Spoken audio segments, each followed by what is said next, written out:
Inselmilkom jiena Karx Kembri nilqakom għal edizzjoni oħra ta' Antenni Suspettużi, il-podcast ta' Pen Malta mal-awturi ta' żmienna. Illum se jingħaqad miegħi kittieb mhux tant tal-kotba imma tal-mużika, musicals, imexxi proġetti mużikali fil-komunità u għandu l-kor uniku tiegħu, kor queer. Luke Sajdon, merħba fuq Antenni Suspettużi. Grazzi, Karl. Very nice to be here. L-ewwel nett, fejn tinsab bħalissa? Jien qiegħed Nairobi l-Kenja fejn ngħix u naħdem u nqatta ħafna mill-ħin tiegħi, inti fejn qiegħed? Qiegħed nara l-bot minn Nairobi. Illum qed inċempillek minn Londra, ġewwa Camden, f'ġurnata verament mhix mill-isbaħ. Hawn ħafna xita u rat u tempesti għaddejjin fuq barra. Immiva qiegħed Londra bħalissa mill-istudio żgħir immens tiegħi fejn kemm ngħix però kif ukoll naħdem u nikteb fih, ġifieri hemm wara fil-qiegħed tara naqra ta' pjanu ħireġ minn hemm ukoll, ġifieri naqra l-bogħod minn Nairobi ma nittama li nikkomunikaw sewwa through it all. Sissa kollu sew, qed nisimgħak sew u l-connection tajba. Però Luke, inti ilek kemm ilek issa tgħix barra minn Malta? Inni hawn 8 snin, issa ser nagħlaq 8 snin, qiegħed fi 8 sena. Ilni ġejt eżatt ma l-estate il-kors tal-università tiegħi li ma kellux jaqsam xejn fuq kitba, kien fuq il-matematika u l-istatistika.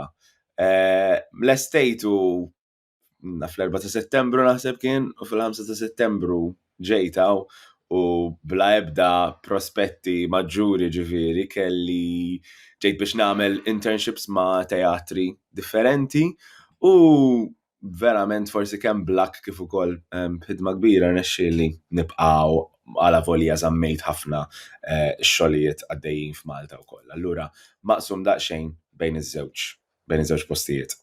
Għax tmur lura Malta ta' spiss inti, le? Iva, naħseb dawn l-aħħar snin speċjalment wara l-pandemija naħseb iktar minn qabel.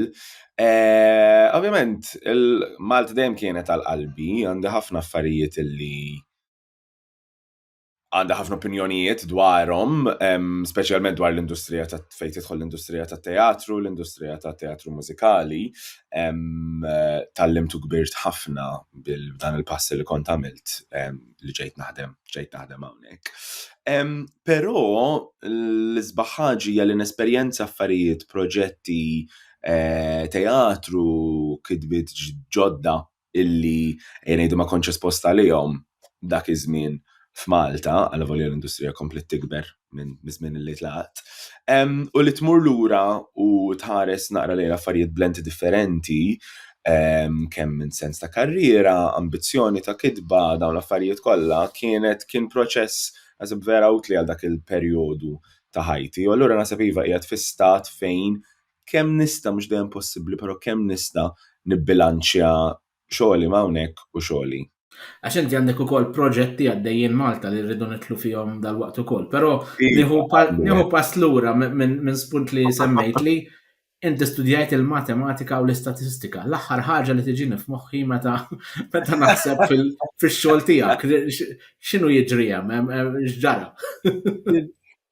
Ma nafx Karl x'inhu jiġri hemm, ma nafx x'inhu jiġri. Iva, kull meta jkollna logħba ta' x'jisimha Two Lies, One Truth, jew Two Truth, One Lie, dejjem hija dik li nuża, dik l-istorja li nuża biex nħall impatt biex nagħmel storja għax naħseb huwa fatt vera ħelu gustus li ma tistenniex. X'ġara meta kelli l-iskola kont inħobba, ma kontx inħobb nistudja, però kont moħħi fil-matematika u affarijiet loġistiċi dejjem irnexxieli nimxi. U kienet meta kont qed nagħmel A-levels f'Malta li għamilt l-ewwel produzzjoni teatrali tiegħi ma kelli l-ebda training qatt ma mort f'skola ta' sfin, skola tal-kant, jew hekk kollu kien vera minimu. Kont nitgħallem il-pjano però dik kienet l-outlet kreattiva tiegħi. Però malli wasalt tipo dak is-sixth form tibda tagħmel iswarew, tibda tagħmel l-affarijiet u bdejt verament nikkonsidra forsi nagħmel audition lil hawn u lem biex nagħmel xi show, għamilt l-ewwel show tiegħi li kienet il-musical ta' Joseph ta' Andrew Lloyd Webber. U minn hemm naħseb bdiet verament innamra ta' it-teatru xista verament jatini. Kien perjodu fej billi għamilt mindu kelli xi 5 snin sa 17 nitgħallem il-pjanu u dik huwa outlet kreattiv mill-isbaħ, però huwa solitarju ħafna għaliex inti qiegħed tistudja waħdek, so malli qiegħed f'studio mimli n-nies li jridu jisnu jkantaw jirreċtaw bħalek, dak l-element huwa mill-isbaħ. U allura li ġara tlajt hawnhekk Londra stess, dak iż-żmien ma kelli l-ebda flus, mhux għax l-affarijiet inbidlu ħafna, però dak iż-żmien li kont għadni student żgħir ħafna kelli 18. Għamilt auditions għal xi skejjel ta' teatru u għal volja mor tajjeb ħafna kont wasalt fl-aħħar stadji, il-korsijiet li offrew li jgħidulhom foundation courses ma kienux it-tip ta' courses li kienu qegħdin jiġu ffundjati through scholarships jew affarijiet bħal dawn. U billi ma rnexxilix nasal dak iż-żmien qed alright, mela rrid immur fuq il-plan B u rrid nagħmel xi ħaġa illi ħażomni għaddej tipo u ma nagħmlu xejn ħafs, allura minn flok mort tagħmel xi ħaġa ta' outlet kreattiv, mort studjajt il-matematika u l-istatistika illi għala volja tallimt ħafna u gbirt ħafna ovvjament f'dawk l-4 snin. Ma nista' ngħid qatt li kienet il-passjoni tiegħi sfortunatament. Iltqajt ma' nies fenomenali li jaħdmu fl-industrija, però fl-istess ħin li kont qed nagħmel kors li dejjem ħassejtu vera tqil u komplikat, ktibt l-ewwel musical tiegħi, kont qed nagħmel it-teatru, għamilt il-pantos, jiġifieri kont qed ngħaddi ħada żewġ ħajjiet pari passu. Imma mbagħad fit-tielet sena li kont qed nagħmel dak il-kors jiġifieri qatta xahar qabel ma nibdew it-teżi dwar l-affarijiet, l-ewwel musical li għamilt Malta kien hawn id-direttur mużikali ta' kumpanija ta' hawnhekk qal li jekk tixtieq titla' tagħmel internship magħna Londra, ejja, u kienet l-ikbar ħolma tiegħi illi ikolli ċans li xi darba noħallhom Londra. Allura tlajt għal 3 xhur saru 6, 6 saru sena saru 8 snin.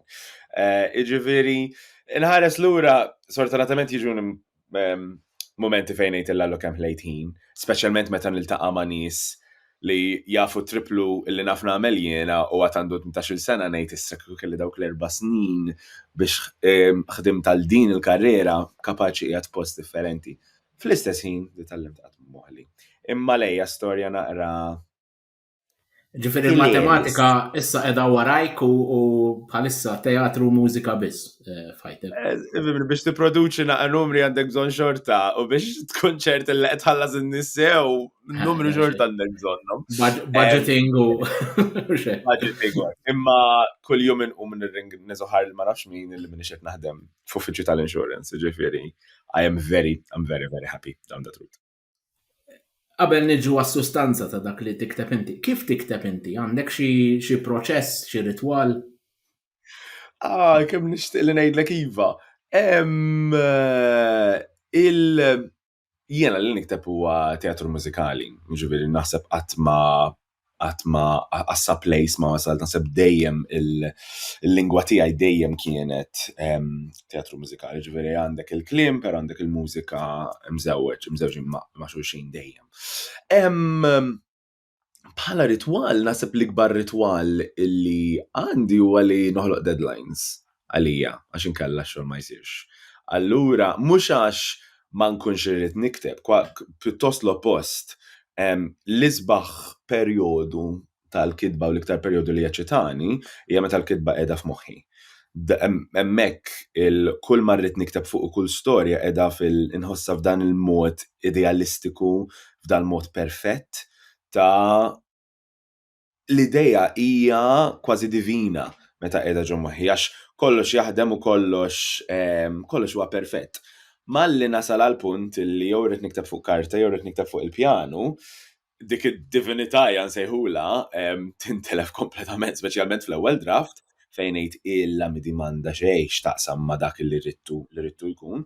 Imbagħad dak li jiġu wara huwa dan il-proċess mill-isbaħ ta' nipprovaw nirranġaw l-affarijiet sakemm naslu f'dik is-sistema perfetta. Allura meta għandek deadline minnaħa, pero wkoll ejja nsejħulu dal-modell li tixtieq tasal għalih inti u tikteb, dak il-proċess jaċitani ħafna. Allura meta ngħid okay għandi writing week, għandi ġimgħa fejn se nkollu nwaqaf ix-xogħol kollu u rrid noħroġ kemm nista' informazzjoni, kemm nista' kitba mhux informazzjoni. Huwa proċess mill-isbaħ għax għala volja xorta solitarju, xorta qiegħed naħseb ħafna fuq dan x'jista' jsir. Nimmaġin li novellistu kittieb qiegħed jimmaġin l-esperjenza li qarrej ser ikollu. Jiena qed nimmaġin l-esperjenza li attur, li mużiċist, li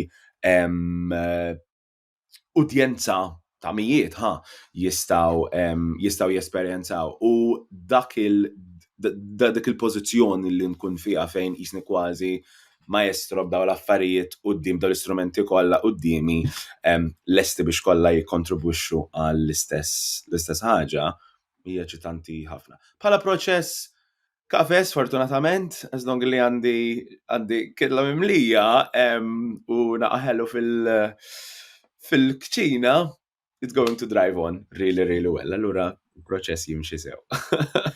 U dik l-ideja divina li semmejt inti li tiġik, tista' tina idea x'jiġi l-ewwel il-kliem, il-mużika, il-tune, x'jiġik f'moħħok, fuq x'tibda tagħmel? Dejjem l-istorja. Dejjem l-istorja. Għala volja arti assurda teżisti, musicals assurdi jeżistu u anke jien nħobb l-assurd jien innifsi.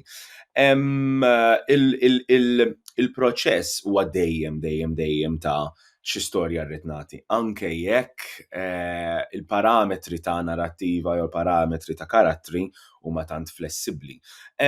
L-reaction minn dik ta' xi storja dejjem hemm ukoll x'irid l-udjenza tħoss. Illi huwa proċess ħafna iktar interessanti għax dak li se tħoss l-udjenza jiena nista' nantiċipah, però ir-reazzjoni li se jiġu lura dejjem ser ikunu differenti u ħafna iktar layered minn kemm nista' nimmaġina jiena. Allura meta għandi storja li dejjem ngħid okay importanti ħafna illi din l-istorja tingħad, jekk hemm bżonn tema, jekk hemm bżonn storja ta' karattru, jekk hemm storja vera, jekk hemm storja storika, dak l-element ta' din it-tip ta' esperjenza rrid noħloq fejn l-udjenza ser ħossa b'dan il-mod meta tara l-istorja ta' din il-persuna.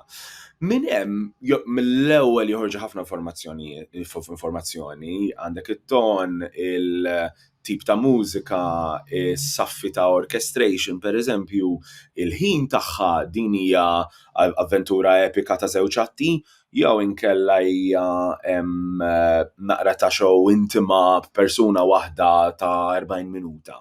So, imbagħad għandek qisu dawn dil-għodda biex dik l-istorja u dik l-esperjenza verament niġu li nonorawha.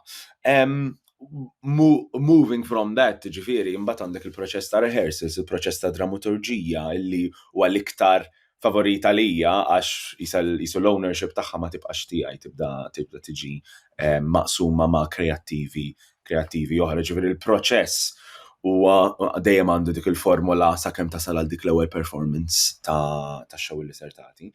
Però naħseb dejjem nibda bl-istorja u l-esperjenza għax kull mistoqsija li se toħroġ minn hawn quddiem, kord ta' mużika, lirika, il-mod kif qed tirrima, il-mod kif qed taqa' fuq il-mużika, kull risposta se tiġi mill-istorja. Allura hemm naħseb dejjem nibda minn hemm. U dejjem fl-aħħar mill-aħħar huwa dejjem teamwork, le? Ġifieri inti tibda bl-idea tiegħek, però fl-aħħar mill-aħħar tespandi tiġi eżegwita minn grupp ta' nies flimkien ma' nies ta' abiltajiet differenti, mużiċisti, awturi naħseb ukoll u anke għandek kollaborazzjoni anke ma' awturi le fejn tidħol drammaturġija. Totalment, u naf li hija persuna involuta wkoll f'dan il-podcast, naħdem ħafna ma' Klera Zoppardi pereżempju fil-rwol ta' drammaturġija. Iva, u naħseb dak huwa li minn dejjem eċitani fuq it-teatru, meta tkun jien naf tifel ta' 7, mux tifel, kolunkwe persuna ta' 7, 8, 9, il-musicals li dejjem eċitawna kienu dejjem dawk il-musicals fejn rajna casts kbar kollha jisnu flimkien, casts kbar kollha tikkantaw l-istess ħaġa flimkien.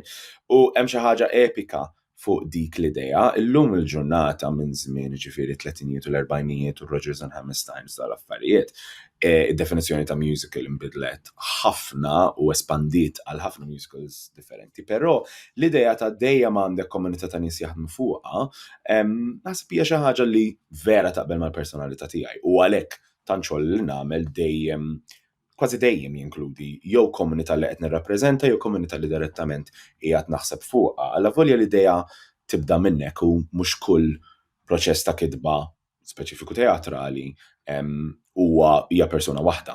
Hemm ħafna musical theater writers ikunu żewġ persuni fejn għandek mużiċist u wieħed persuna li tikteb il-lirika. Imbagħad tespandi għal persuna li tiktiblek il-librett, imbagħad għandek id-direttur, il-koreografu, nibda production manager, producer, ġifieri kollox jibda jikber biċċa. U għal ewwel tibdilek minn idea waħda, m'hemm l-ebda pass illi verament ser tkun waħdek, ma li jitlu l-atturi diki huwa wieħed mill-isbaħ proċess, partijiet mill-proċess.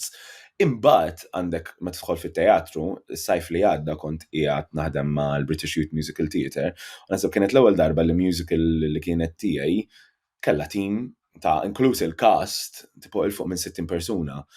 U tibda tgħid tipo minn kif wasalna għal idea li bdiet minn fuq dak il-pjanu, għabdaw qed tara teatru u mbagħad ġiet udjenza aktar minn iktar ġifieri ngħidu il fuq minn 100 persuna f'punt tal-ħin tal-istorja tagħna kienu kollha qegħdin jaraw xi ħaġa li bdiet minn idea waħda. U dik l-idea inħoss li qatt ma esperjenzajt xejn f'ħajti li tista' tirreplace jew tikber iktar, tħoss iktar mument speċjali minn dak. So iva huwa proċess veru uniku li qatt ma nista' nagħmlu kompletament waħdi dejjem. U bħala control freak li jiena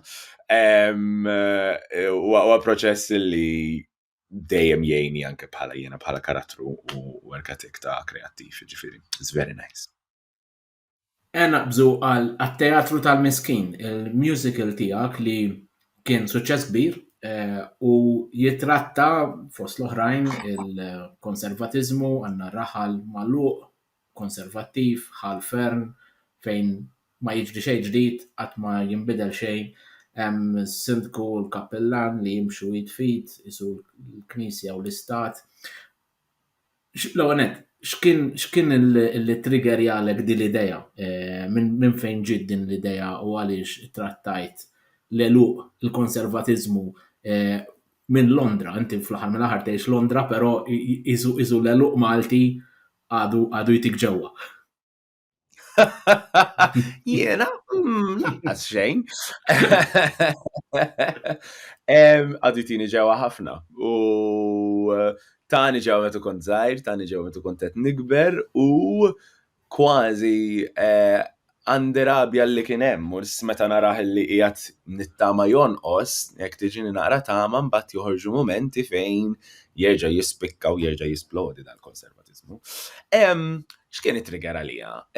Minn dejjem xtaqt nikteb musical bil-Malti ħanibdew minn hemm. U dejjem kienet xi ħaġa li bbeżżatni dejjem. Għax inħoss dejjem illi l-lirika Ingliża taħdem differenti ħafna mill-lirika Maltija. Il-lingwi huma differenti, għandhom melodiji differenti, għandhom tqassim differenti. U fil-waqt illi waqajt b'mod naturali bil-kitba bl-Ingliż, u għala volja ma kelli l-ebda training għat ma mort f'xi skola fejn tallimt kif nikteb. Sibt aċċessibilità ħafna ħfef li nikteb bl-Ingliż milli nikteb bil-Malti, għala volja dejjem kbirt nitkellem bil-Malti. Imma ġifieri dik kienet dejjem ejja ngħidu mill-bidu f'moħħi, infatti waqt il-pandemija konna minna proġett żgħir jienu Claire, fejn kienet l-ewwel darba li ktibt song bil-Malti għal storja mill-iktar sempliċi ta' xi 5 minuti kien xi podcast li għamilna waqt il-pandemija. U dik kienet l-ewwel esperjenza li ġast ktibt song bil-Malti fejn qed ħanara, naħdmux, naqblux hawnhekk. Ovvjament kienet ukoll esperjenza mill-isbaħ li kelli stajt naqsam xi ħaġa ma' idolu kbir tiegħi li Claire Party. Però mbagħad kienet propju waqt il-pandemija fejn xogħli fil-2020 osfor kollu, epal kollox. Kienet tipo kien l-ewwel żmien li kont ħanibda naħdem freelancer, tlaqt mill-kumpanija li kont qed naħdem fija fi frar, wasal Marzu u sfaxxa kollox. Jiġifieri sibtni alla volja nexxieli xorta insalva naħdem hawnhekk ġewwa Londra. Kien żmien fejn kelli ħafna ħin. Fejn barra illi bħal ħadd ieħor kont qed niġru nara l-films u nsajjar, indunajt illi alright, nista' fl-aħħar nikteb xi ħaġa, però ma l-ebda teatru jew kumpaniji li qed tgħidli ktib li hekk, allura stajt nikteb dak li rrid, dak li jien nħossni komdu nikteb fuqu. No, bil-awareness illi di probabbli ma ħajara ħadd ma ħajinteressaħ fiha u ma ħadd titlaqat għax li tipproduċi show waħdek mhijiex xajta. U literalment that's as far as it went u just bdejt nikteb. Minn fejn ġiet l-idea u trigger, trid iżomm għajnek fuq il-ħin, Karla xeknar ma nitkellem fuq il-proċess ta' din il-musical ma neqafx talt kemm hemm affarijiet. Bdiet, literalment kont qed niġri, kont qed noqgħod f'Oxford dak iż-żmien għax ma kontx iktar Londra, u jienu niġri kien hemm did-dar naħseb kienet xi old people's home. Għaddu ma nafx nisallu. Però kien dejjem ikun hemm raġel naqra xwejjaħ fit-tieqa iħares. U tipo kont dejjem napprezz isma' jiena nista' niġri u ma jistax. U għaddiet l-ewwel ġurnata, it-tieni ġurnata reġa' kien hemm, it-tielet ġurnata selmna xulxin għax dejjem fl-istess ħin qegħdin niltaqgħu, ir-raba' ġurnata nsellmu, imma kien hemm ġnien bejnietna ġifieri qatt ma stajna nitkellmu, dejjem kienet redikola l-biċċa li ngħajjatlu jew xi ħaġa. Imma f'dak iż-żmien fejn it-teatri kienu kollha magħluqin, ma kien hemm l-ebda mod, kien hemm nara live streaming, illi stajna nagħmlu shows u teatru, da ġiddi l-idea sempliċi f'moħħi għattillallu kieku xi darba jiena kont xi circus performer jew xi ħaġa, nkun nista' nagħmlu teatrin minn hawn għal hemm, għax hu udjenza dejjem hawn, jiena dejjem hawn, nkun nista' nagħmlu xi ħaġa. U minn hemm għal minn ra l-musical ħarġet l-idea tar-raġel fit-tieqa li huwa karattru illi baqa' hemm sal-aħħar verżjoni tax-show. Dan id-distak ta' int qiegħed hemm jiena qiegħed hawn u nista' nikkomunika miegħek b'xi ħaġa fiżika, xi teatru, b'xi ħaġa. U minn hemm ħarġet l-idea tal-buffi. Għala volja għad min jaf ġara xi xahar jew xahrejn wara, dan raġel ma baqax ikun hemm ġifieri ma nafx sar minnu, dan raġel qatt ma staqsejt. Però dejjem inwaħħal f'dak il-mument illi minn hemm ħarġet l-idea tal-buffi u din l-idea ta' xi ħadd jagħmel teatrin barra għal xi ħadd ieħor. Minn hemm bdew ħirġin bdiet ħirġa din l-idea ta' ġej xi ħadd li mhux minn hawn, jiena ma kontx minn hawn, dal-Malti ġo Oxford jagħmel teatrin. U din l-idea ta' kieku bħala jiena bħala l-barrani niġi lura ġo pajjiżi or whatever, kieku kelli ngħaddi kummentarju x'kummentarju ngħaddi. U ovvjament kif semmejt inti il-konservattiżmu u l-eluq tal-imħuħ dejjem kienet xi ħaġa li affaxxinatni. Kien ukoll waqt il-pandemija fejn għala volja konna msakrin id-dar hawnhekk ħafna iktar tajt milli konna f'Malta, u għala volja kellna l-ħin u għala volja kien il-mument tad-dinja fejn kellna din l-emerġenza, din l-urġenza għal l-nies ikunu twajba ma' xulxin, kindness, li ġara kien li il-hate online żdied minn flok naqas. Fej dan iż-żmien fej kellna vera bżonn nipproteġu xulxin, mument tant vulnerabbli tal-istorja tagħna, iktar ma konna online, iktar ġejna esposti għal hate speech, attakki online, kemm politiċi ma wkoll soċjali u nies jikkritikaw il-xulxin. Fejn minn hemm naħseb vera nibtet l-idea ta' okej għandna bżonn nikbu xi ħaġa fuqha, mhux biex inbidluha, però biex nikkummentaw fuqha. U minn hemm bdejt ħarġet din l-idea tal-intolleranza ta' x'jiġifieri li persuna tkun intollerata, x'jiġifieri illi x'inhi d-dinamika bejn persuna li mhix tollerata u l-persuna li mhix tittollera. U minn hemm ħarġet l-idea tal-miskin li xi ħadd iħares lejn xi ħadd bħala min hu l-vera miskin, ta' dak ta' naħa jew dak ta' naħa oħra. U U minn hemm nibtet l-idea illi noħolqu dan il-post fejn ma jiġri xejn, fejn tistenna kemm tistenna dal-villaġġ ma jinbidilx, il-villaġġ semmejtu Ħalfern, nodda l-infern, u x'jiġri meta jitlu dawn it-tlet buffi u jippruvaw verament jeżaminaw għalfejn din il-kultura ma tittollerax u għalfejn din il-kultura ma tinbidilx. Għalija dejjem kienet metafora tal-moħħ magħluq, fejn meta ħad tidħollok din l-idea f'dan il-moħħ magħluq kemm hemm reżistenza għal persuna li tkun open, għal persuna li tittollera, għal persuna li tifhem, tipprova tifhem x'inhu il-ġdid. U li ju sabiħu naħseb inti semmejti bħala suċċess, jien ukoll naqbel li kellha suċċess mill-isbaħ però għandha platforms ħafna kbar li bħala musical tista' tikber lejhom. Kif il-mistoqsija tispiċċa kif jista' jkun l-intolleranza għadha hemm sal-lum bl-informazzjoni kollu b'talin kollu li għandna hija xi ħaġa li ma nifhimix. Kif nistgħu nibqgħu nkunu intolerant. Kif nistgħu nkunu intolerant? Luk, dan huwa wkoll kummentarju dwar Malta, leġi inti qed tara din l-eluq l-intolleranza hija xi ħaġa li tkiddek dwar mod partikolari dwar Malta, l-intolleranza hija xi ħaġa li tara għadha hemm anke fl-2024, kif tħossu wkoll?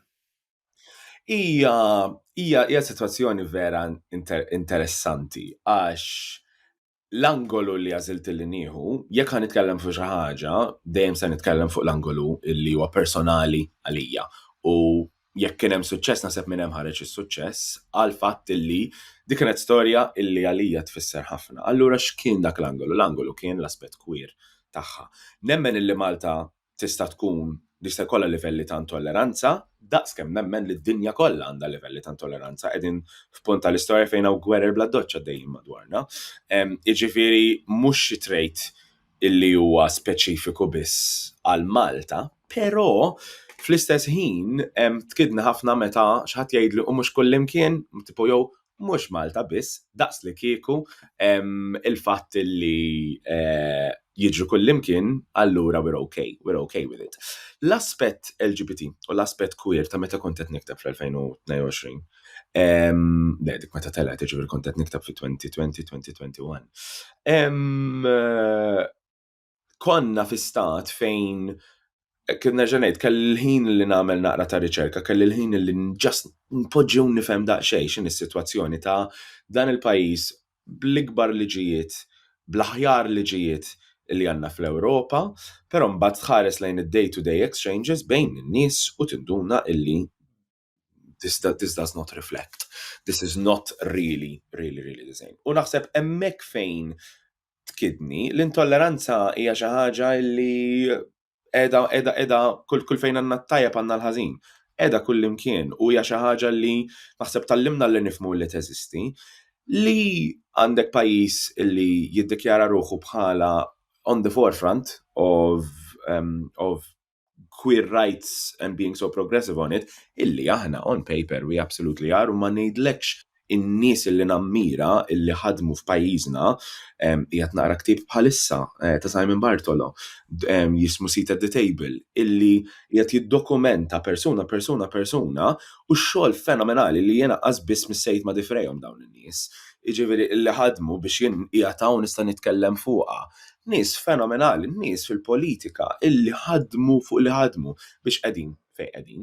U r-rabja tiegħi, mhux qiegħda hemmhekk, ir-rabja tiegħi qiegħda fejn kif wasalna f'punt fejn b'din il-ġenna li għandna mod xorta għandna hate crime minn nies tal-età tiegħi u nies iżgħar minni illi għadhom jiġru ħareġ ktieb ta' James Lee Curry ġimagħtejn ilu. Fenomenali li qed jistudja angolu tal-aspett queer, naħseb għall-ewwel darba li jiena qatt ma rajtu studjat pubblikament. U tara comments fuq Facebook iżebilħu ktieb bħal dan, nies li qegħdin fuq Facebook, nies li huma tal-età tiegħi li qed iżebilħu studju ġifieri purament għax għandu l-angolu queer. U l-isbaħ ħaġa li rajt kienet il-backlash li rċeviti bħala produzzjoni qabel ma kien hemm l-ewwel performance, meta aħna konna qegħdin nitkellmu fuqha bħala din ser tkun musical queer, nies mill-industrija stess. M'iniex ħammejlek żebilħuha, però ma setawx inniżlu għalfejn kienet importanti li aħna bħala kumpanija nużaw it-terminu musical queer. Għalfejn se semmija musical queer? Biex in-nies ma jiġu lekx, biex in-nies jaħsbu ħaġa tal-gejs, biex waqqaw kaċċajt. Purament għalhekk għandi bżonn insemmija queer.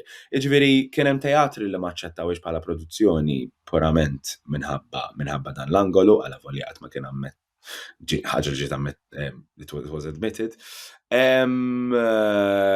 L-omofobia li esperjenzajna through the entire process, comments fuq Facebook, comments fuq siti famużi ta' Malta. Ġifieri il-show li qiegħda tnigges l-intolleranza billi kenna dik il-fasad li kenna bżonn, mhux il-fasad, kenna dik l-image illi purament kellna bżonna biex nispjegawha bħala musical, irċevit eżatt l-istess ħaġa ta' dik li qiegħda tikkritika. So il-mistoqsija ta' tkidnix iva, tkidni immens u x-xogħol għadu bil-kemm beda. U Luk, kif tispjega dan il-paradoss li kif spjegajt int għandna liġijiet avanzati, però il-mentalità tant għadha lura. Li tfakkarni ftit, pereżempju, fir-razziżmu fl-Amerika fejn kellek liġijiet fost l-aħjar għall-ugwaljanza, però għad hemm razziżmu tant ċar u ovvju f'wiċċek. Aħna f'Malta għandna omofobija kif qed tissemmi int, intolleranza b'mod ġenerali, però l-omofobija għadha alive and kicking. Kif tispjegah inti dan il-paradoss? Ija, se jgħallu paradoss u iva naqbel huwa paradoss, però l-inkwiet tagħna bħala komunità, mhux l-inkwiet il-concern nsejħulu, jiġu minn aspett verament sempliċi. Nafu kif ma nistax niftakar kemm ilu mill-2000ijiet naħseb kien, meta kollha ħriġna nivvutaw għad-divorzju. Jien kont nisar wis biex nivvota dak iż-żmien. Jiġifieri dak il-mument niftakruh. Niftakru meta ħriġna nivvutaw għall-kaċċa, dak il-mument niftakruh. Il-mument ta' fejn Malta ġieldet biex daħlu dawn il-liġijiet, nafuh fuq individwi fenomenali illi ħadmu sabiex dawn il-liġijiet ġew f'posthom. Tas kemm nafu individwi li ġieldu biex dawn l-affarijiet ma jidħlux.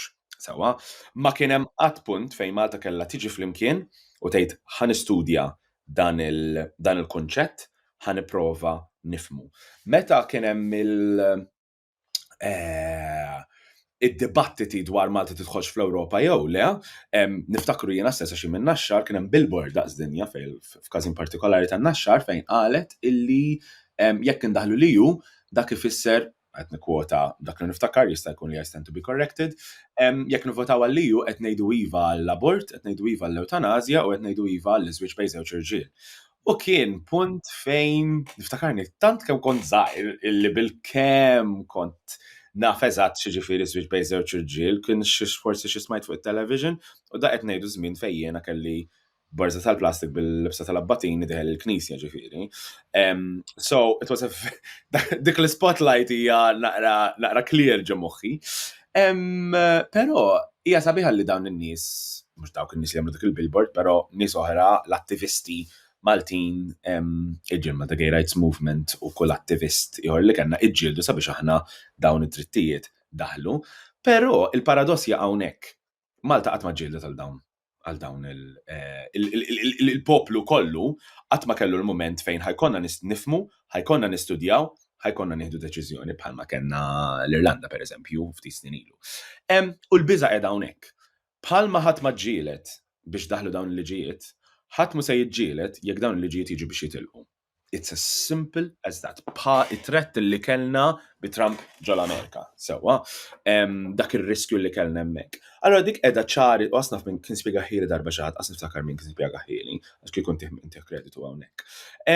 U nerġa' nirrepeti, mhuwiex għax ma kien hemm ħadd li ġġieled, ħafna nies iġġieldu nista' nsemmilek in-nies li qegħdin jaħdmu l-Ewropa lina, n-nies li qegħdin jaħdmu fil-Parlament għalina, n-nies li qegħdin jaħdmu f'organizzazzjonijiet indipendenti u l-NGOs, però hija l-opinjoni tiegħi ħa nsemmu hekk illi ma kienx hemm dak l-understanding komuni. Id-divorzju nħossu li kien overturn kbira ta' ngħidu il-poteri li jaqgħu fis-soċjetà u kif nifmu d-dinamika bej koppji, dinamika bej żewġ persuni, qasbis nitlu fl-aspett tal-Knisja at that point.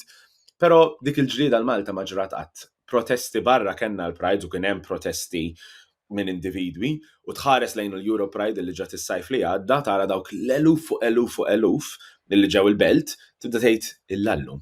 We are, għanna l-hope hawnhekk, forsi ser naslu hawnhekk. Jgħaddi ġimagħtejn u hate crime minn ximkien ser tinbet. U tgħid, okay, mela il-riskju għadu hemm. Għax kif ħadd ma ġġieled biex daħlu, il-biża' tagħni hija ħadd ma se jiġġieled jekk dawn il-liġijiet qatt ikollhom jaslu illi jimxu l-pot. U it-talima minn Trump u mostri oħra li kellna fajjetna hija li dawn id-drittijiet ċivili ma tista' qatt toħodhom for granted, jiġifieri qatt m'hemm progress fil-verità jista' jkollok regress at any moment meta jitteħdulek bla ma tinduna.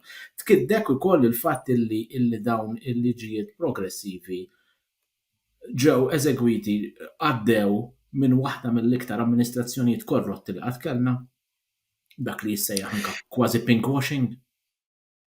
Huwa interessanti immens għax din esperjenzajnija fl-istess ħin fil-Europride fejn m'hemm l-ebda naħseb eżatt kif ser ngħidha.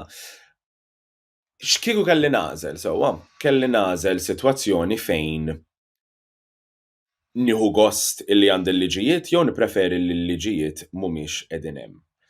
Għalfejn esperjenzjoni fil-Europride fejn fl-istess ħin fejn hemm ħafna flus li qegħdin jiġu poġġuti fuq iċ-ċelebrazzjonijiet ta' fejn wasalna, x'inhu l-istess valur li għandna bżonn fuq dak li għandna bżonn nimxu lejh. Dak id-development illi għad irid isir. Jiġifieri aħna hawnhekk x'qegħdin verament x'qegħdin niċċelebraw u lej fejn ser nimxu u fejn huwa tajjeb li niċċelebraw però ejja nieħdu mument illi verament nistudjaw x'hemm bżonn nagħti irid isiru jekk dak maħniex nieħdu ħsiebu qegħdin what is the celebration worth and what is the celebration for. Il-fatt illi nerġa' nieħdu fuq il-pajjiż kollu kemm fraħna meta daħal il-gay marriage u niftakar iċ-ċelebrazzjoni li kien hemm il-belt u għadna għall-erwieħ qegħdin hawn. Il-fatt illi biżna dak l-element u mhux għax irrid nimmaġina dinja fejn dawk il-liġijiet nixtieq illi mhumiex qegħdin hemm, però biżna dak il-proċess ta' il-poplu ġie edukat. Issa fuq l-polemiċi daħlu il-liġijiet u le mhijiex xi ħaġa li studjajt jiena nnifsi fuq liema gvern daħlu naf li kien hemm żmien fejn iż-żewġ gvernijiet kemm Gonzi u kemm Sant dak iż-żmien meta kienu qegħdin jiddiskutuhom it-tnejn sabu opposition biex jimxi l-qudiem dawn il-liġijiet. Issa il-mistoqsija ta' għala issa f'daqqa waħda daħlu u kellna bżonn indaħluhom kollha, ma nista' qatt ngħid nippreferi dinja fejn dawk il-liġijiet ma daħlux għax kieku jiena stess huwa jiena qiegħed inferjuri minn ħaddieħor. X'kien il-motiv warajhom ma nafx.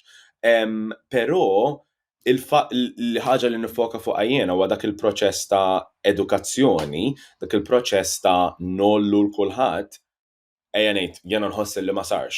U hemmhekk fejn tiġi l-missjoni tiegħi bħala kittieb.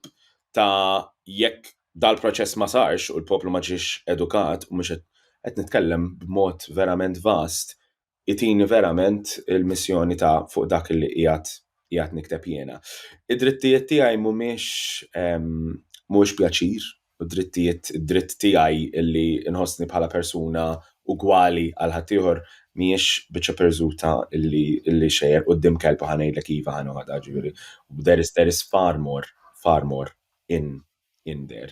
Imma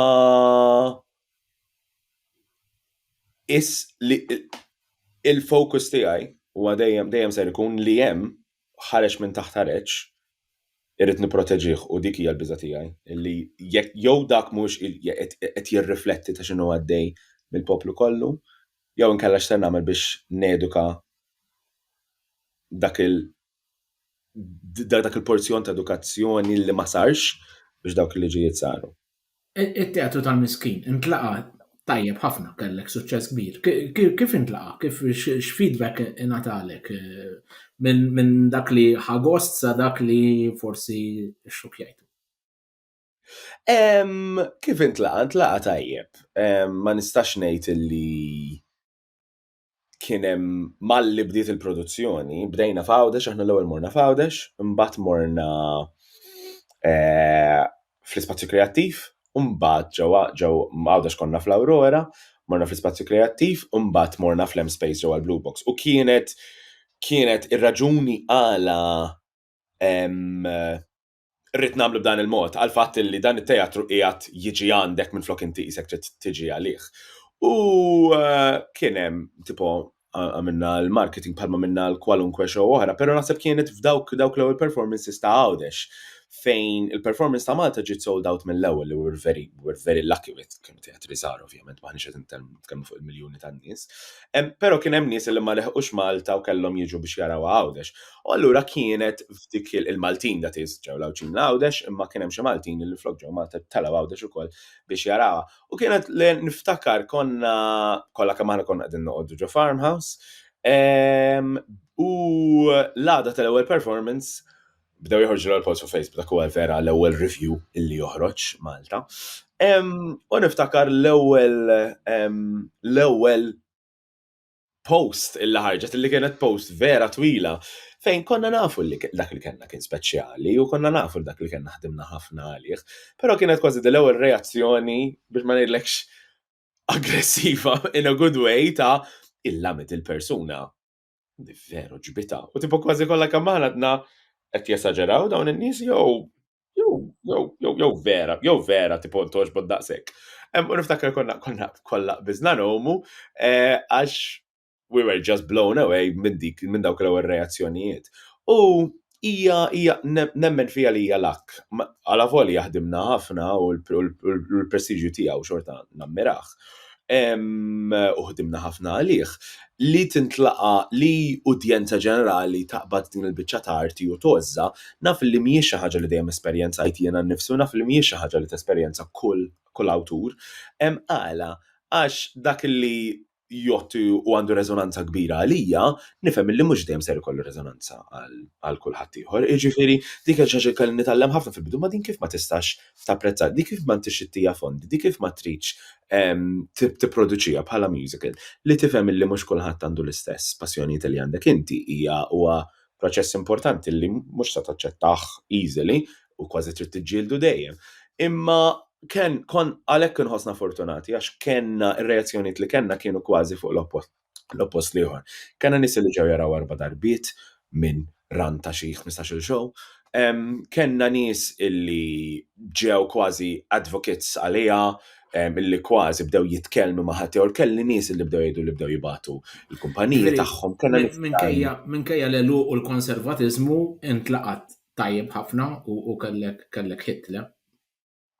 Li kellha uniku u dejjem ngħid illi l-udjenza partikolari kellna udjenza ġdida għax jiena ħdimt ma' ħafna nies għandek il-divide automatiku huwa l-udjenza Maltija u l-udjenza Ingliża. Dawk li morjeru l-Pento bil-Malti u morjeru l-Pento bl-Ingliż. U qatt ma ħasseb li jiena Malti, qatt ma ħassejtni li naqa' komdu f'waħda u mhux fl-oħra. Infatti t-tim li kelli kien direttur li titkellem bl-Ingliż, direttur Skoċċiż din jisma' Halland, dramaturga li hija waħda mill-iktar novellisti Maltin famużi li hija Claire Topardi. So li naqgħad dawn id-dinjiet kelli attur li tkellmu bil-Malti, kelli attur li prinċipalment kienu jitkellmu bl-Ingliż, imma irfinaw il-Malti għal din il-produzzjoni. Jiġifieri naħseb kienet naqgħa ta' produzzjoni għal żmienha wkoll ngħid b'ċertu sens uniku għaliex dawn iż-żewġ dinjiet għaqdithom flimkien b'ispirazzjonijiet minn letteratura Maltija kif ukoll letteratura Ingliża. U ġifieri kienet udjenza ġdida li ridna verament insiru nafu fuqha u nistudjaw eżatt kif se taħdem. Għalhekk konna fortunati għal fatt li it was really embraced minn dawn l-udjenzi. Ir-reviews li ħarġu kienu pożittivi wkoll u I can't be any more grateful, ma nistax nkun iktar kuntent għal fatt li shows tipo tbiħħu wkoll u n-nies għadhom jitkellmu fuqha u meta jaraw nisemmu il-miskin. U nies li xtaqu jarawa, nies li ma rnexxilhomx għax ma kinux f'Malta u dan l-affarijiet jiġifieri. U naħseb punt uniku ta' ħajti li vera napprezzaw nifhem li ma jistax jiġri. Inti staqsejtni fuq ma terġa' tfakkarni l-aħħar mistoqsija, Karl? Le, kienet illi intlaqa tajjeb minkejja li qed tikteb dwar il-konservatizmu fuq l-eluq ta' l-intolleranza. Le, ġifieri ċertu sens issorprendik li intlaqa tant tajjeb. U hemm fejn Mortlock Tangent jiena fejn kważi jekk inti qiegħed ta' dokumentarju fuq poplu intollerant kif ħassewhom jaraw produzzjoni bħal din.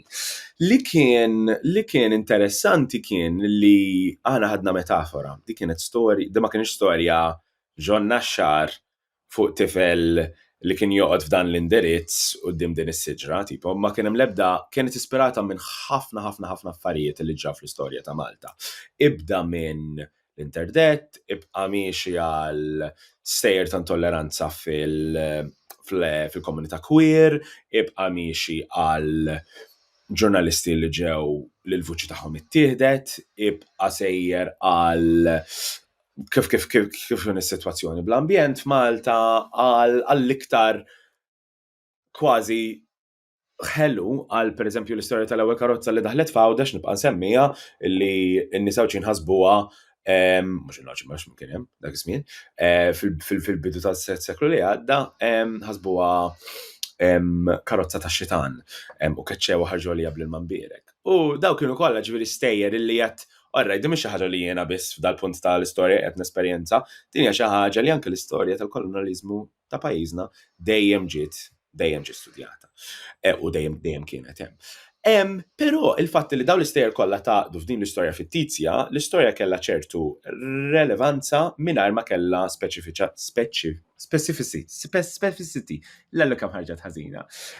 Ma kienet speċifika. U allura għala voli jena ħassejt f'qalbi li din kienet waħda mill-iktar stejjer queer, naħseb l-ewwel queer musical li kellna f'pajjiżna dwar imħabba bejn żewġ irġiel li ma setax tiġri, kellha ħabiba tiegħi qalt li jiena li din kienet storja fuq dak li għaddejt jiena għaliex kont single mother f'ħajti, qalt li jiena ħassejt li dik kienet miktuba għalija. Kien hemm persuna oħra li ħassejt jiena ħassejt storja tiegħi għax jiena migrant. Jiena ħassejt li din kienet l-istorja tiegħi għax qatt ma tallimt skola u allura dejjem inħossni differenti minn ħadd ieħor. Jiena kelli persuna li kienet sindku u jien kelli sindku Machiavel, kelli sindku li kien anarkista f'din l-istorja, għalli jiena ħassejt li kont qiegħed tgħid tipo l-istorja tiegħi. U qatt ma tista' tqabbel dan is-sindku ma' sindku Machiavel qaqqas biss. Imma dik the lack of specificity tagħha ta' storja naħseb tagħta livelli fejn ħafna kulħadd seta' persuna tollerat, persuna mhux intollerat, seta' isib ċertu relevanza u rezonanza magħha bħala storja. Jiġifieri again dak naħseb illi kien element importanti ta' għalfejn kellha rezonanza kbira bħala piece. U Luke issa dan jekk minn iżbaljat se joħroġ bħala ktib le id-dram innifsu. Iva, iktar tard din is-sena se nipproduċi it-tekst tal-musical Teatru tal-Miskin. Ġejna, kont verament onorati li ġivejna l-fondi mill-Fondazzjoni tal-Ktib, u ser noħroġa bħal meta tmur tixtri play, xi musicals huma jiġu pubblikati, però billi għandek il-mużika ħafna musicals joħorġu bħala cast album l-ewwel qabel ma joħorġu ktieb. Jiena ħaraqbeż daqsxejn dak il-pass għalissa u ser immur u noħroġ it-test li naħseb ukoll għandu saħħa fih innifsu ta' din l-istorja u kif ingħadet minn dan it-tlet buffi ġo ħalfern bażikament. So yes. U adventure ġdid il qatt ma pubblikajt ktieb qabel, ġifieri eċċitatu mbeżza daqsxejn, anke kumparat ma' l-awturi fenomenali li kellek fuq dan il-podcast biss. Għandi naqra ta' biża li ser noħroġ ktieb għall-ewwel darba, però eċċitatu ukoll li naqsam din l-istorja b'mod differenti. Nawguralek li mur tajjeb ovvjament u li gawdi l-eċitament għaliex hija xi ħaġa sabiħa mezz ukoll. Però inti bħalissa tagħmel ukoll awdizzjonijiet għal dram ġdid, il-Każin tal-Imqarbin. Dan kompli ftit ma l-istess tema fil-qosor Lukax il-ħin vera titif, però fil-qosor x'tista' tgħidli dwar dan id-dram ġdid? U ma tantx nista' ngħidlek għax il-produzzjoni għadha ma saritx. Però iva, qegħdin bħala Sidon Studio qegħdin naħdmu sabiex inkomplu fuq il-legacy li bdiet il-teatru tal-Miskin. Maħniex qegħdin nippruvaw noħolqu sequel, maħniex qegħdin nippruvaw nkomplu l-istorja tal-Buffi se tkun storja kompletament differenti, però meta bdejt ir-riċerka fuq il-Miskin hemm tant stejjer dwar l-istorja queer Maltija li għadhom ma ġewx studjati illi wara t-teatru tal-Miskin qegħdin noħolmu f'dan il-punt meta il-proġett jiġi fondjat nistgħu forsi nibdew nitkellmu għadna f'dak il-proċess li ħafna affarijiet iridu jiġu settiljati. Però hija l-ħolma tiegħi illi dik l-informazzjoni ma ħarġitx fil-Miskin ikollna outlets differenti li nkomplu nibnu fuq storja bħal din. Ftit li nafu huwa li ħadd ittratta wkoll il-kwistjoni tal-AIDS, l-HIV, l-AIDS, tema li kienet kaxkixna fit-tmeninijiet u d-disajnijiet u nimmaġina għada, f'ċertu sens tabu assoċjata ħafna wkoll mal-komunità queer, x'inhu li qed tipprova tesplora hemmhekk milli tista' tgħidilna?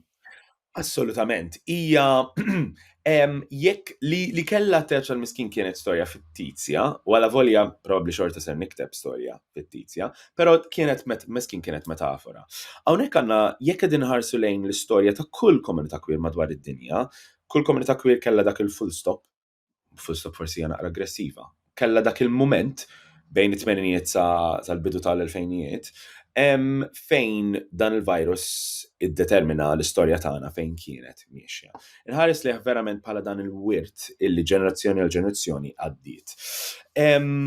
Sejjer dwar l-istorja queer mis-sebgħinijiet, tmenijiet, disajnijiet, kull letteratura li nħoss aċċessibbli għalija hija letteratura mill-iktar barranija.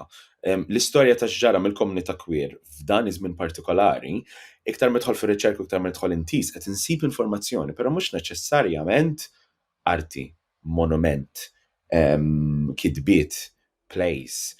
Fej dak il-moment ta' l-istorja tagħna huwa dokumentat. Min jien m'iniex persuna li dokumenta l-affarijiet, però jiena awtur. Iktar ma nsib informazzjoni, iktar qed joħorġu mistoqsijiet ta' x'seta' ġara f'dak iż-żmien. Allura dak huwa l-impull. Jekk ħanipprova nistudja iż-żmien passat tal-komunità tiegħi, ma nistax m'ammix ma dak li semmejt inti. Allura huwa proċess interessanti ħafna ta' fejn nistgħu nimxu u kif qed tgħid xi ħaġa li kexkex huwa xi ħaġa li intużajt il-kelma tabu. Allura l-intolleranza li rajna fil-Miskin hija differenti, komplet żdiedet iktar f'dan iż-żmien u għalhekk fejn iż-żewġ tejjer jistgħu ser jingħaqdu. Però more on that to follow. Hija produzzjoni li qiegħda tikber u qiegħda kważi qiegħda fl-ewwel fażijiet tagħha, ġifieri nittamaw li naslu xi darba li niġu lura hawnhekk u ngħidlek iva ħriġnija wkoll li tasal ukoll. Meta ttir illi tellaħħa din il-produzzjoni? Għadda ma nafux, qegħdin nittamaw illi qabel tibda s-sena d-dieħla ikonna xi ħiel ta' meta ser tikber. Li niffondjaw jiena producer indipendenti, il-fondi f'Malta din jonsu, b'mod drastiku ta' fejn kienu sentejn ilu pereżempju. Allura l-vijabilità ta' applika l-fondi ħalli intella produzzjoni indipendenti li jien naħseb li urġenti u importanti, però bħali hemm miljuni ta' artisti oħra illi ukoll għandhom proġetti importanti. Jiġifieri għal volja ħolma tiegħi illi tiġri qrib, f'mument qrib, nittama li s-sena d-dieħla jew sa sentejn oħra dil-produzzjoni nkunu qsamnija man-nies. Luke, ukoll fil-qosor, inti għandek il-core queer. Inti taħdem ħafna fil-komunità, hija xi ħaġa li tlaqqa n-nies, kantanti, mużiċisti, li milli nista' nifhem l-unika ħtieġa biex tkun f'dan il-kor hija li tkun queer. So waqt ngħid tista' tkun straight u tkun f'dan il-kor u x'inhi l-idea. Aqqas biss hemm bżonn dik il-ħtieġa. Aqqas biss għax jekk jien niftaħ gay cafe jew gay library jew gay bar u gay queer li iktar minn gay, jien nixtieq li kulħadd jiġi, u jesperjenza x'inhi tagħmel il-komunità tiegħi u jiċċelebra l-komunità tiegħi. Ma nistax ngħid li huwa kor li huwa bħal kwalunkwe kor ieħor u għalhekk il-kelma queer hija verament importanti. Minflok jiena qed nażel li immur fil-kor ta' Santa Clara ġo tali lokalità illi dak qed jiddefinixxi għalfejn għażilt li mmur f'dak il-kor li jiddefinixxi li tiġi f'dan il-kor huwa illi tkun propju parti mill-komunità queer. Li tkun queer definizzjoni tespandi kull darba li nitkellmu fuqha. Jiġifieri x'jiġifieri li tkun queer u għalhekk mhux l-LGBT choir u għalhekk għal mhux il-gay choir, li tkun queer u d-definizzjoni hija flessibbli immens illi tkun ally persuna illi ninsejħu li taħdem għal wandatiri li tipproteġi l-komunità queer daqskemm għandu persuna gay, trans, bi. Jien nħossu għandu ta' importanza u ta' valur kbir daqskemm għandu li tkun persuna gay, queer, persuna gay, bi u trans. Allura, ftaħniħ għal kulħadd u kien bla ebda għamilnieh parti mill-Europride bis-saħħata, l-istituzzjonijiet li organizzaw l-Europride u l-fondjaw huma. U allura kenna l-ewwel performance u l-ewwel staġun tiegħu li kien ta' suċċess kbir ġo Pjazza Tritoni il-Belt fejn kollha kemm aħna neħħejna ħwejjeġ dal li kellna il-biżna mill-iktar kuluri u antaċċoli li stajna nsibu u verament samna dak kollu li aħna b'mod politiku, b'mod attivist, b'mod ta' entertainment u b'mod ta' għożza l-komunità tagħna u nittamaw li kemm f'Malta, kemm il-bogħod minn Malta, il-proġett u jaħdem bħala proġett tal-proġett, jiġifieri għandi proġett f'moħħi għall-futur ta' kor queer żgur. Dejjem infittxu għal nies li jistgħu jipproduċu xi ħaġa bħal din, jistgħu jiffondjaw xi ħaġa bħal din, jistgħu verament jemmnu l-poter tiegħu bħala proġett u nemmen illi nistgħu nkantaw u nitqu nagħmlu l-iktar ħaġa importanti huwa li hemm outlet u spazju għal persuna illi dal-ispazju ma ssibux f'post ieħor jew f'post li normalment issibu, tista' tiġi hawn, tista' tkanta, tista' tieħu gost magħna u tħossha verament protetta spazju safe. So, nittamaw li proġett bħal kor queer u proġetti oħra minn ħadd ieħor bħal kor queer komplu jikbru f'pajjiżna. Għadkom qegħdin tagħmlu x'tgħidulhom Kenna rehearsals, kenna wieħed fil-miliet u ċert illi s-sajf ma li jiġi s-sajf li ġej ser nerġgħu norganizzaw xi ħaġa biex niltaqgħu kollha kemm aħna. Luke, grazzi ħafna, il-ħin tarilna u hoppi parla Luke. Ħad gost immens, Iva. Bħal dejjem grazzi lil Claire li semmejta kemm il-darba inti, Claire Azzopardi li dejjem tgħinni bir-riċerka anki għal dan il-podcast. Grazzi wkoll lis-semmija tagħna. Jiena nkun magħkom mill-ġdid nhar it-tlieta b'episodju ġdid ta' Antenni Suspettużi, il-podcast ta' Penn Malta mal-Awtorità Żmienna. Narakom. Grazzi ħafna. Thank you.